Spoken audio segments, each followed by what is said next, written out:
눈 경련의 원인과 증상 관리법, 침치료법에 대해서 설명하겠습니다. 저는 고질적 눈질환 치료책 4권을 저술하고 30년째 고질적 눈질환을 치료하고 있는 눈사랑하는 원장 강석훈입니다. 반갑습니다. 눈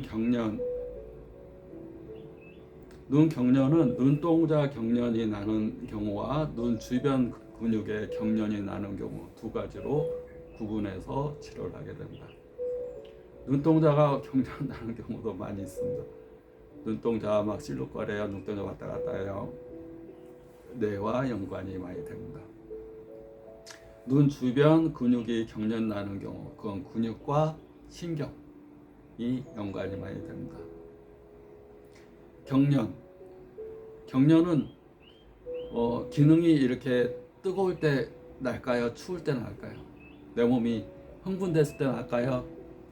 쇠약할 때 날까요? 신경이 흥분됐을 때 경련이 나겠습니까? 신경이 쇠약할 때 경련이 나겠습니까? 내가 화가 날 때 경련이 나겠습니까? 내가 슬플 때, 기운이 없을 때 경련이 나겠습니까? 화가 날 때, 신경이 흥분할 때, 내 몸에 열이 그 부위로 몰리고 흥분이 되면 경련이 납니다.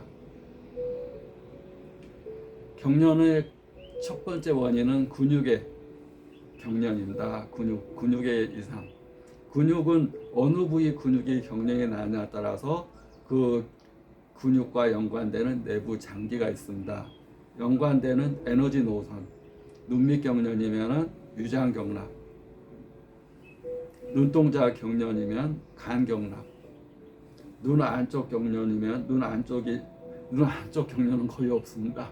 눈 안쪽에 뭐 이물감이 있거나 눈 안쪽이 가렵거나 눈 안쪽이 빨갛거나 눈 안에 익상편이라 해서 눈 안에서 뭐가 자라난다든가 눈동자로 덮어간다든가 심장에 열이 있을 때 눈 안 경련은 거의 없습니다.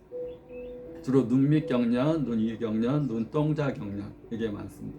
근데 눈 안쪽에 경락, 에너지의 흐름은 심장과 경우에는 화병이 생겼어요. 물론 이제 외부적인 원인도 있습니다. 외부적인 미세먼지라든가 방사선이라든가 외부적인 뭐 찌꺼기, 뭐 돌멩이, 미세먼지 이런 것들이 날아다니면서 여기 찌꺼기가 쌓이고 찌꺼기가 쌓이면 눈곱도 생기면서 충혈되면서 이제 이상 조직이 자라나는 익상편이라는 게 날개 모양의 이런 것들이 비닐막 같은 게 자라나서 검은 눈동자까지 자라나는 익산편육이라고 그럽니다. 그런 경우는 내과적인 원인, 내부적인 원인은 심장경락의 기능이 잘 안 될 때, 화병, 화나 죽겠어요, 속상해 죽겠어요, 그러면 안쪽으로 많이 옵니다. 눈 밑이 경련이 난다 그러면 위경련 나듯이 위장이 막 경련 나고 위장의 근육이 막 시룩시룩 막 경련 나듯이 화가 나 죽겠어요. 스트레스가 나 심하게 알았어요. 지금도 스트레스 받아요. 지금은 괜찮아요. 예전에 스트레스를 심하게 알았어요. 스트레스를 해독하는 장기가 어디입니까? 스트레스는 해독을 해야 됩니다. 왜냐하면 독소니까. 기쁨, 즐거움, 감사는 즐거운 겁니다.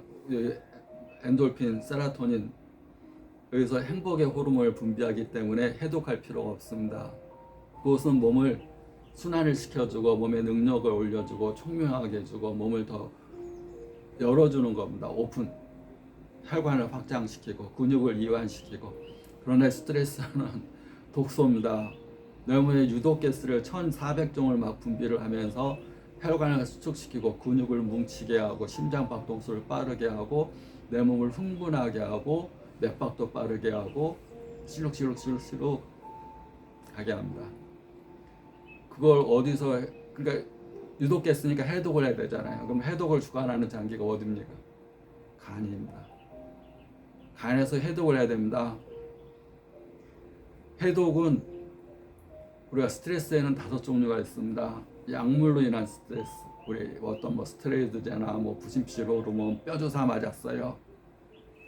다 독소입니다. 몸에서, 간에서 약을 해독해야 됩니다. 두 번째가 음식, 알러지 있는 음식 많이 먹고 적게 먹고 자기 전에 먹고 다 간에서 해독해야 됩니다. 정신적인 독소, 화병 다 간에서. 특히 간화, 막 분노, 화, 짜증, 막 때리고 싶어, 속상해 죽겠어. 내가 속으로 끓이는 화가 아니라 공격적인 화, 다 간에서 화 해독해야 됩니다. 외상타박, 추락, 교통사고 크게 다쳐서 피가 어혈이 생겼어요. 죽은 피가 생겼어요. 죽은 걸 해독하려면, 생피를 만들려면 간에서 엄청 힘듭니다. 피가 죽어서 막 떠다니는 것을 해독하려면, 그걸 생피로 만들려면 간에서 엄청 힘듭니다. 간에서 무리가 많이 가는 겁니다. 심리적인 화, 또 육체적인 과로, 또 심리적인 스트레스, 이 지나친 화를 간에서 해독하고, 간에서 해독 기능이 안 되고 힘들어지면 뜨거운 피들이 자꾸 눈에 가게 됩니다. 눈에 충혈도 잘 되고 빨개지게 되고, 눈에 있는 근육, 여기 6개의 근육이 있는데 6개의 근육은 뇌에서 내려오는 3번, 4번, 6번 뇌신경의 지배를 받습니다. 항상 근육은 신경의 지배를 받습니다. 신경이 근육을 움직이게 하는 겁니다. 신경이 흥분하면 근육이 어떻게 되겠습니까? 신경이 막 흥분됐어요. 그럼 근육도 떨립니다. 내가 막 싸우기 전에 막 흥분돼, 손 떨려, 막 화가 나 죽겠어, 막 내가 떨. 화가 없어지면 가라앉지만, 떨리는 증상이 가라앉지만 여전히 대뇌에서 스트레스 지수가 꽉 차 있는 상태, 또는 예전에 스트레스 받은 것이 지나치거나 스트레스 받은 것이 오래돼서 머리 대뇌에서 스트레스가 중독되어 있는 상태, 계속 중독이 되어 있는 겁니다. 아직 해독이 안 됐습니다. 간에서 해독이 안 된 상태에는 스트레스를 예전에 받고 지금 안 받더라도 계속 실룩실룩합니다. 근육과 신경의 문제고, 그것이 스트레스가 원인인 경우가, 눈에 생기는 병이, 남자 같은 경우 20대에서 40대 사이에 스트레스로 인한 병이 중심성 망막염이라고 해서 망막이 물에 잠기는, 망막이 붓습니다. 여자 같은 경우는 20대에서 40대 또는 그 이상의 나이에도 스트레스를 받게 되게 되면 시신경 염증이 생깁니다. 시신경의 염증, 중성 망막염도 염증이 아닙니다. 망막이 물에 찬 것을 중성 망막염이라고, 염증을 붙였습니다. 망막이 부었어요 라는 표현이 더 적절한데, 그냥 중성 망막염이라고, 망막이 부었다는 말이 더 맞는 말입니다. 시신경염도 염증이 아니라 시신경 쪽이 피복이 벗겨져 버렸어요. 이 전선에 껍데기가 벗겨졌어요. 그러면 우리가 이 형광등 들어오게 하려고 그러면 시신경이, 전기줄이 제대로 돼야지 이게 형광등이 들어오는데, 이 전선의 껍데기가 벗겨졌습니다. 하나 가지고는 이 시신경이 망가졌습니다. 벗겨졌으니까 하나 가지고는 근육에 영향을 끼치지 못합니다. 시신경 벗겨진 것이 두 개가 만났습니다. 그러면 서로 벗겨진 것들이 만나니까 막 스파크가 일어납니다. 스파크가 막 일어납니다. 그러면 눈이 실룩거리는 정도가 계속 심합니다. 이건 이제 스트레스 받을 때, 잠자고 일어날 때 심한 게 아니라 실룩 정도가 심합니다. 이게 서로 붙어있는 한은 계속 실룩거립니다. 계속 전선 피복이 벗겨진 것들이 서로 만나가지고 막 스파크가 일어나니까 그 신경 주관하는 근육들이 어떻게 하겠습니까? 얘가 막 스파크가 일어나니까 근육도 막 스파크가 막. 수술이라는 것은 이걸 뛰어넘는 겁니다. 전선을 분리시키는 거, 신경을 서로 분리시키는 거. 그러면 원인 치료가 된 게 아닙니다. 근본적으로 뇌에서는 계속 스트레스라는 독소들이 아직도 있는 겁니다. 다른 데 가서 또 스파크를 또 일으킬 수가 있습니다. 근본적인 경우 스트레스를 없애는 것이 가장 중요하고, 그러니까 중독이 된 겁니다. 우리가 어느 정도 처음에는 자연 해독이 됩니다. 스트레스 받아서 오늘 푹 자고 며칠 쉬고 또 큰 사건이 없어졌습니다. 날 스트레스 받게 했던 사건이 없어졌습니다. 그러면 자연적으로 해독이 됩니다. 1400중에 유독가스가 생겼는데 간에서 해독시키고 그 사건도 없고 저절로 이제 해독이 돼서 가슴 뛰고 막 흥분했던 상태도 다 진정됐고, 그런데 그 정도가 심하면 해독이 안 된 상태들이 계속 있고 계속 올라가 있습니다. 그래서 예전에는 내가 스트레스를 이만큼 받아야지 화가 났었는데 스트레스 지수가 이미 올라가 있으니까 이거 조금만 건드려도 확 이렇게 됩니다. 내려와 있지 않습니다. 교감신경이 내려와 이렇게 균에 있어야 되는데 교감신경이 이미 올라가 있어서 교감신경이 올라가 있고 콜티졸 아드레날린도 이미 꽉 차 있어서 조금만 이제 차도 확 넘칩니다.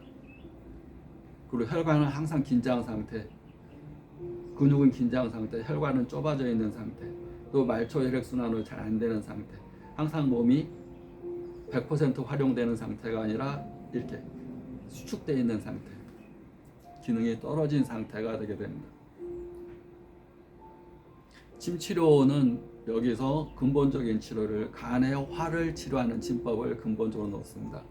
간의 화, 간기 울결이 돼서 간으로 가는 에너지가 뭉쳐가지고 간에 혈, 간에 피가 뭉치게 되면 간이 뜨거운 피가 쌓이게 됩니다. 그러면 간이 뜨겁다. 우리 심장이 뜨겁다는 얘기를 많이 합니다. 여기 화가 그득해요 라는 말을 많이 합니다. 근데 간은 심장처럼 신경도 많죠. 신경은 4만 개나 있습니다. 수많은 혈관 덩어리입니다. 심장은 혈관 덩어리입니다. 그래서 피가 몰리게 되면 뜨겁다고 느낍니다. 피가 안 가고 막 몰려 있어요. 그러니까 막 뜨거운 겁니다. 화가 그득해요. 피가 순환이 안 되는 뜨거운 피들이 가득한 거. 그러니까 뜨겁다고 느낍니다. 간은 그렇지 않습니다. 혈관 덩어리가 아닙니다. 그렇기 때문에 아무 이런 반응이 없어요. 반응이 다 망가지고 간 경화가 오고 제 기능을 못할 때까지 간은 아프다는 얘기도 안 합니다.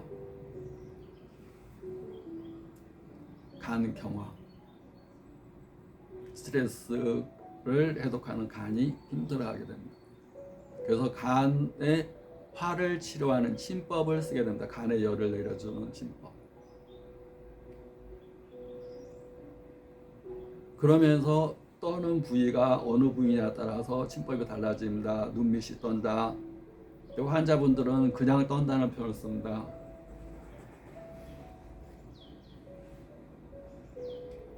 떤다, 신경이 흥분됐다 그러면 내가 일단은 흥분을 가라앉히기 위해서 차가운 성질의 음식을 먹어야 됩니다. 차가운 성질의 음식이 뭡니까? 물이 많이 포함된 음식을 먹어야 됩니다. 물이 많이 포함된 음식이 뭔가요? 야채입니다. 야채.